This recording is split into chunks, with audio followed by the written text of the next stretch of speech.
മത്തായി 15-ാം അധ്യായം. പാരമ്പര്യത്തെക്കുറിച്ച് തർക്കം. അനന്തരം ജെറൂസലേമിൽ നിന്ന് ഫരിസേയരും നിയമജ്ഞരും യേശുവിൻ്റെ അടുത്തു വന്നു പറഞ്ഞു, നിന്റെ ശിഷ്യന്മാർ പൂർവികരുടെ പാരമ്പര്യം ലംഘിക്കുന്നതെന്തുകൊണ്ട്? ഭക്ഷണം കഴിക്കുന്നതിന് മുൻപ് അവർ കൈ കഴുകുന്നില്ലല്ലോ. അവൻ മറുപടി പറഞ്ഞു, നിങ്ങളുടെ പാരമ്പര്യത്തിൻ്റെ പേരിൽ നിങ്ങൾ ദൈവത്തിൻ്റെ പ്രമാണം ലംഘിക്കുന്നതെന്തുകൊണ്ട്?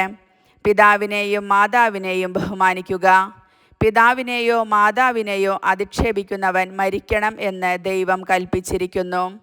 എന്നാൽ നിങ്ങൾ പറയുന്നു, ആരെങ്കിലും തൻ്റെ പിതാവിനോടോ മാതാവിനോടോ എന്നിൽ നിന്ന് നിങ്ങൾക്ക് ലഭിക്കേണ്ടത് വഴിപാടായി നൽകിക്കഴിഞ്ഞു എന്ന് പറഞ്ഞാൽ പിന്നെ അവൻ അവരെ സംരക്ഷിക്കേണ്ടതില്ല എന്ന്. ഇങ്ങനെ നിങ്ങളുടെ പാരമ്പര്യത്തിനു വേണ്ടി ദൈവവചനത്തെ നിങ്ങൾ വ്യർത്ഥമാക്കിയിരിക്കുന്നു. കപടനാട്യക്കാരെ, യേശയ്യ നിങ്ങളെപ്പറ്റി ശരിയായി തന്നെ പ്രവചിച്ചു. ഈ ജനം അധരം കൊണ്ട് എന്നെ ബഹുമാനിക്കുന്നു, എന്നാൽ അവരുടെ ഹൃദയം എന്നിൽ നിന്ന് വളരെ അകലെയാണ്.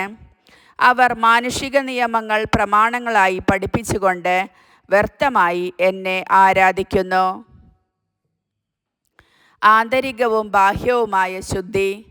അവൻ ജനങ്ങളെ തൻ്റെ അടുത്തു വിളിച്ചു പറഞ്ഞു, നിങ്ങൾ കേട്ടു മനസ്സിലാക്കുവിൻ. വായിലേക്ക് പ്രവേശിക്കുന്നതല്ല, വായിൽ നിന്ന് വരുന്നതാണ് ഒരുവനെ അശുദ്ധനാക്കുന്നത്. അപ്പോൾ ശിഷ്യന്മാർ അടുത്തു വന്ന് പറഞ്ഞു, ഈ വചനം ഫരിസേയർക്ക് ഇടർച്ചയുണ്ടാക്കിയെന്ന് നീ അറിയുന്നുവോ? അവൻ മറുപടി പറഞ്ഞു, എൻ്റെ സ്വർഗീയ പിതാവ് നട്ടതല്ലാത്ത ചെടികളൊക്കെയും പിഴുതുമാറ്റപ്പെടും. അവരെ വിട്ടേക്കൂ, അവർ അന്ധരെ നയിക്കുന്ന അന്ധരാണ്. അന്ധൻ അന്ധനെ നയിച്ചാൽ ഇരുവരും കുഴിയിൽ വീഴും. ഈ ഉപമ ഞങ്ങൾക്ക് വിശദീകരിച്ചു തരണമേ എന്ന് പത്രോസ് അപേക്ഷിച്ചു. അവൻ ചോദിച്ചു, നിങ്ങൾ ഇപ്പോഴും ഗ്രഹണശക്തിയില്ലാത്തവരാണോ? വായിൽ പ്രവേശിക്കുന്നവ ഉദരത്തിലേക്ക് പോകുന്നെന്നും അവിടെ നിന്ന് അത് വിസർജിക്കപ്പെടുന്നെന്നും നിങ്ങൾ ഗ്രഹിക്കുന്നില്ലേ? എന്നാൽ വായിൽ നിന്ന് വരുന്നത് ഹൃദയത്തിൽ നിന്നാണ് പുറപ്പെടുന്നത്. അത് മനുഷ്യനെ അശുദ്ധനാക്കുന്നു. ദുശ്ചിന്തകൾ, കൊലപാതകം, പരസംഗം, വ്യഭിചാരം, മോഷണം, കള്ളസാക്ഷ്യം, പരദൂഷണം എന്നിവയെല്ലാം ഹൃദയത്തിൽ നിന്നാണ് പുറപ്പെടുന്നത്. ഇവയാണ് ഒരുവനെ അശുദ്ധനാക്കുന്നത്. കൈ കഴുകാതെ ഭക്ഷണം കഴിക്കുന്നത് ആരെയും അശുദ്ധനാക്കുന്നില്ല. കാനാൻകാരിയുടെ വിശ്വാസം. യേശു അവിടെ നിന്ന് പുറപ്പെട്ട് ടൈർ, സീദോൻ എന്നീ പ്രദേശങ്ങളിലെത്തി. അപ്പോൾ ആ പ്രദേശത്തു നിന്ന് ഒരു കാനാൻകാരി വന്ന് കരഞ്ഞപേക്ഷിച്ചു, കർത്താവേ, ദാവീദിൻ്റെ പുത്ര, എന്നിൽ കനിയണമേ. എൻ്റെ മകളെ പിശാച് ക്രൂരമായി ബാധിച്ചിരിക്കുന്നു. എന്നാൽ അവൻ ഒരു വാക്കുപോലും ഉത്തരം പറഞ്ഞില്ല. ശിഷ്യന്മാർ അവനോട് അഭ്യർത്ഥിച്ചു, അവളെ പറഞ്ഞയച്ചാലും. അവൾ നമ്മുടെ പിന്നാലെ വന്ന് നിലവിളിക്കുന്നല്ലോ.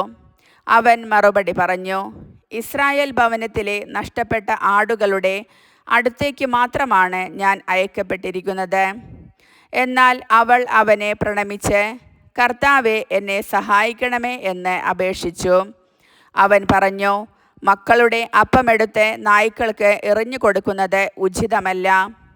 അവൾ പറഞ്ഞു, അതെ കർത്താവേ, നായ്ക്കളും യജമാനന്മാരുടെ മേശയിൽ നിന്ന് വീഴുന്ന അപ്പക്കഷ്ണങ്ങൾ തിന്നുന്നുണ്ടല്ലോ. യേശു പറഞ്ഞു, സ്ത്രീയെ, നിന്റെ വിശ്വാസം വലുതാണ്. നീ ആഗ്രഹിക്കുന്നത് പോലെ നിനക്ക് ഭവിക്കട്ടെ. ആ സമയം മുതൽ അവളുടെ പുത്രി സൗഖ്യമുള്ളവളായി. അനേകർക്ക് രോഗശാന്തി. യേശു അവിടെ നിന്ന് പുറപ്പെട്ട് ഗലീലി കടലിൻ്റെ തീരത്ത് വന്ന് ഒരു മലയിൽ കയറി അവിടെ ഇരുന്നു. തത്സമയം മുടന്തർ, വികലാംഗർ, അന്ധർ, ഊമർ തുടങ്ങി പലരെയും കൂട്ടിക്കൊണ്ട് വലിയ ജനക്കൂട്ടങ്ങൾ അവിടെ വന്ന് അവരെ അവൻ്റെ കാൽക്കൽ കിടത്തി. അവൻ അവരെ സുഖപ്പെടുത്തി. ഊമർ സംസാരിക്കുന്നതും വികലാംഗർ സുഖം പ്രാപിക്കുന്നതും മുടന്തർ നടക്കുന്നതും അന്ധർ കാഴ്ച പ്രാപിക്കുന്നതും കണ്ട് ജനക്കൂട്ടം വിസ്മയിച്ചു. അവർ ഇസ്രായേലിൻ്റെ ദൈവത്തെ മഹത്വപ്പെടുത്തി. രണ്ടാമതും അപ്പം വർദ്ധിപ്പിക്കുന്നു. യേശു ശിഷ്യന്മാരെ വിളിച്ചു പറഞ്ഞു, ഈ ജനക്കൂട്ടത്തോട് എനിക്ക് അനുകമ്പ തോന്നുന്നു. 3 ദിവസമായി അവർ എന്നോട് കൂടെയാണ്. അവർക്ക് ഭക്ഷിക്കാൻ യാതൊന്നുമില്ല. വഴിയിൽ അവർ തളർന്നു വീഴാനിടയുള്ളതിനാൽ ആഹാരം നൽകാതെ അവരെ പറഞ്ഞയക്കാൻ എനിക്ക് മനസ്സ് വരുന്നില്ല. ശിഷ്യന്മാർ ചോദിച്ചു, ഇത്ര വലിയ ജനക്കൂട്ടത്തെ തൃപ്തിപ്പെടുത്താൻ വേണ്ടത്ര അപ്പം ഈ മരുഭൂമിയിൽ എവിടെ നിന്നു കിട്ടും? യേശു അവരോട് ചോദിച്ചു, നിങ്ങളുടെ പക്കൽ എത്ര അപ്പമുണ്ട്? അവർ പറഞ്ഞു, 7. കുറേ ചെറിയ മത്സ്യവും ഉണ്ട്. ജനക്കൂട്ടത്തോടെ നിലത്തിരിക്കാൻ ആജ്ഞാപിച്ചിട്ട് അവൻ 7 അപ്പവും മത്സ്യവും എടുത്ത് കൃതജ്ഞതാസ്തോത്രം ചെയ്ത് മുറിച്ച് ശിഷ്യന്മാരെ ഏൽപ്പിച്ചു. ശിഷ്യന്മാർ അത് ജനക്കൂട്ടങ്ങൾക്ക് വിളമ്പി. അവർ ഭക്ഷിച്ചു തൃപ്തരായി. ബാക്കി വന്ന കഷ്ണങ്ങൾ 7 കുട്ട നിറയെ അവർ ശേഖരിച്ചു. ഭക്ഷിച്ചവർ സ്ത്രീകളും കുട്ടികളുമൊഴികെ 4000 പുരുഷന്മാരായിരുന്നു. ജനക്കൂട്ടത്തെ പറഞ്ഞയച്ചിട്ട് അവൻ വഞ്ചിയിൽ കയറി മഗദാൻ പ്രദേശത്തേക്ക് പോയി. കർത്താവിൻ്റെ വചനം.